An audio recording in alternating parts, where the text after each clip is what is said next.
What is going on, Nuggets Nation, NBA fans? I am Tom Leuthner. Welcome back to Nuggets Today. We are going to dive into some free agent targets, or way too early free agent targets, some trade targets, people I think the Nuggets should move on from, people I think the Nuggets should target, some things I think the Nuggets might do in this offseason. Since it's early, we're only going to get into a little bit of it. But the first thing I want to start with is if I were to come in and be the GM of the Nuggets, some players I would target in free agency without trading anybody just yet. These are realistic options, people that I think Denver could afford, even though they can't afford much with the players they're losing. So some of them, I'm just going to name them off real quick.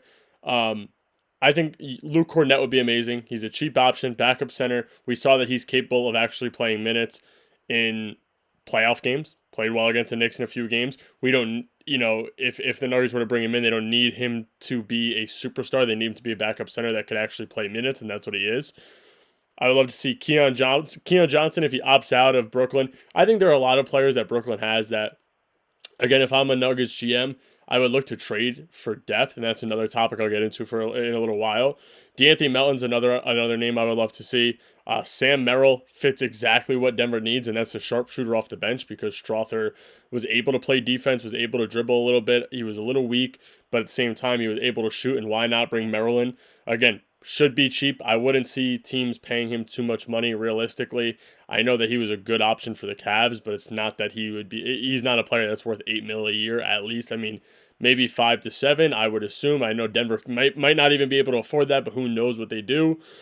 A couple other options here are Kai Jones, who I think is another good backup center. Super athletic, sort of changes the pace when Jokic is out of the game. Denver didn't have a center that did that. We didn't have a backup center at all. They had Payne Watson there. He's not a center. He's a power forward who likes to shoot threes. Kai Jones is more of a rim running defensive center, which I would love to see. Again, backup Jokic should be cheap. He got opportunities here and there, but never got a real role in either team, whether it was LA or Dallas. Tim Hardaway Jr. is a guy I would love for Denver to bring in. And he would probably be more expensive strictly because of the run that Detroit went on this year.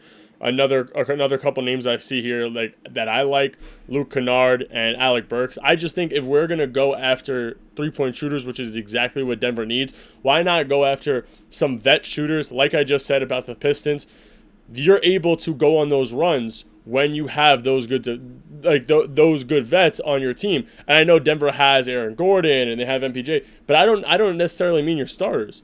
You look at the Pistons, and they had Dennis Schroeder off the bench. They had former Nugget Malik Beasley off the bench. Those guys are vets who can bring you to the next level, and that's what I think Denver needs. So why not look at a guy like Tim Hardaway Jr.? Why not look at a guy like Luke Kennard? Why not look at a guy like Alec Burks who could be a spark plug shooter off the bench? I think those options would all be great. Again, these are lower tier, more realistic options that I think Denver should target. But the next topic that I want to hop into here, like I was saying, are some players that I would personally move on from. I think that it's time to attempt to trade MPJ, and I know it's so hard because of his contract, but I think there are some things you could do if you're Denver. I think you can look at trading him for 2 or 3 guys. I would love sending him to Miami Heat in a package to get Jaime Jaquez and Nikola Jovic. I know it'd be tougher because we have to send obviously more than that, but I think that MPJ is one guy they move on from. I also think that you see a Zeke Naji trade at this point. Again, a guy who's getting paid a little too much, so maybe move him. I wouldn't mind seeing him move for picks at this point, even if it's second rounders, because we could use anything. I think it's also depending on who Denver brings in, if there's another guard. I think I got to do a little more research on Trey Alexander, but I think that the Nuggets might pull him up, play him, and get rid of Jalen Pickett at this point. I think that the Westbrook Nuggets, contract extensions are probably up. Westbrook has his player option. He didn't seem too happy. Didn't seem like he was going to take it. But I think you see Denver move on from him if they can, if he signs back. Same thing with Saric. I think he's gone. I think Vlatko might be out. And I think DeAndre Jordan. I also wouldn't be shocked if you see the Nuggets attempt to shop Peyton Watson, like I've been saying, strictly because he is young talent. Maybe could bring in a draft pick. That's something I would love to see Denver do. Maybe trade for, if you can get a lottery pick for maybe Watson and your future first rounder, or Watson in a second. I think that'd be great. If you're able to get up there within at least a 15 range, maybe draft a guy like Liam McNeely. I know everybody's not high on him, but then trade to a later pick in the draft, get a power forward who could shoot the ball for you, and I think those options could work. Again, these are the kinds of people that I think Denver's going to move on from. And like I was just saying, which is going to be my next topic, is What was he a blockbuster trade? It would be great. There's so many different rumors coming out about guys who are on the block. You see a guy like Paul George is back on the block. You see a guy like KD's back on the block. You see a guy like Giannis might be on the block. You see, and this is a trade I would love to do, Lauri Markkanen. Why not attempt to throw MPJ, Peyton Watson, Zeke Naji to the Utah Jazz for Lauri Markkanen and Colin Sexton or Jordan Clarkson, maybe one of them, maybe attempt to get Walker Kessler in there somehow. Again, I would have to sit down and do the cap hits and see if it makes sense financially or if it makes sense in the future. But at the same time, I think that, again, like I said, I think the Nuggets are going to move on from MPJ, and they're going to have to find players that match his contracts. Maybe you don't get that. Maybe you don't get Lauri Markkanen. But maybe if we want to move on from a guy like Julian Strawther, if we want to move on from a guy like MPJ, then maybe you package them, throw maybe Watson or Najee, your first rounder, in there, send it over to Phoenix for KD. I know it's going to take a cap hit, and then attempt to go out and sign a couple vets. Now you're running a lineup of Gordon, Jokic, Kevin Durant, Christian Brown, Jamal Murray. Your cap is tough, so it's tough to look at. I would also love to bring in Brucey Brown again, because why not? The guy won a championship with us. He was a big factor in that, so maybe do that. The only guy that I said that I wouldn't want is Paul George. Do not get Paul George. He has proven to be a little bit of a cancer to teams, and I know you could say the same about KD. KD is still a superstar talent. The only thing that brings him back is injuries. Paul George looks okay. He still looks like a star even when he's not injured. But at the same time, I don't think he's KD level, so why bring him in? I know KD is a little bit older, I believe, but at the same time, there's no reason to bring Paul George in when this guy just missed just about the entire season with an injury and hasn't been able to get anything done for any other team. So if I'm the Nuggets, again, I am targeting at least Kevin Durant, seeing if it's possible to bring him in, any options at all. And with that being said, the last topic I want to cover here is, will we see Denver try to get depth, or will they go after a superstar?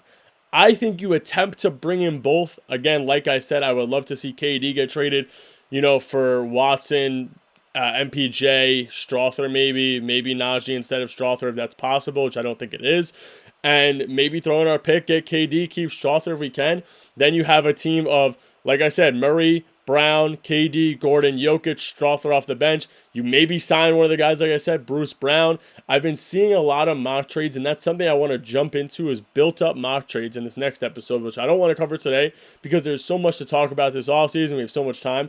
But I've been seeing some mock trades that are going to be good. Like I said, if Denver goes after depth, send Michael Porter Jr. to the Brooklyn Nets and surround Jokic with some of their good role players who are younger. I love Cam Johnson. I think that if we could get Cam Johnson, don't worry about the role players. But a guy like Keon Ellis is good. A guy like Day'Ron Sharpe as a backup center is good. A guy like Zaire Williams is good. Those guys can affect Jokic. Somebody like Zaire Williams, a lengthy, 2, 3, 4 if you want to play in there. He was like Derrick Jones Jr., who I think would fit amazingly with Jokic, and I've been saying that. So I think it's tough, but if you want to go after depth, I think you go attempt to make a trade with the Miami Heat. I think you try to make a trade with the Brooklyn Nets if you can, and you try to get that depth. If you're going to go the superstar route, I think you're going towards Utah. You're going to try to get Lauri Markkanen, or you're going to Phoenix, and you're going to try to get maybe a guy like KD. Maybe if the Pelicans are blowing it up, maybe you try to land CJ McCollum and Herb or Trey Murphy or one of them. Again, these are mock trades I'm seeing, which I want to get into in future episodes. So maybe I'll start breaking down some mock trades and my opinion on them. But those are my ideas for just some quick thoughts to start this offseason, get the buzz going a little bit. Those are the ideas that I would go and I would study a little bit. I would look at, I would search, I would throw my offers out there, or fish for my offers rather, for a guy like Murray, guy like MPJ. And those are things that I would do if I were the GM coming into this situation that Denver has right now. That's all I got for you guys today. Have a good one, and I will see you guys tomorrow.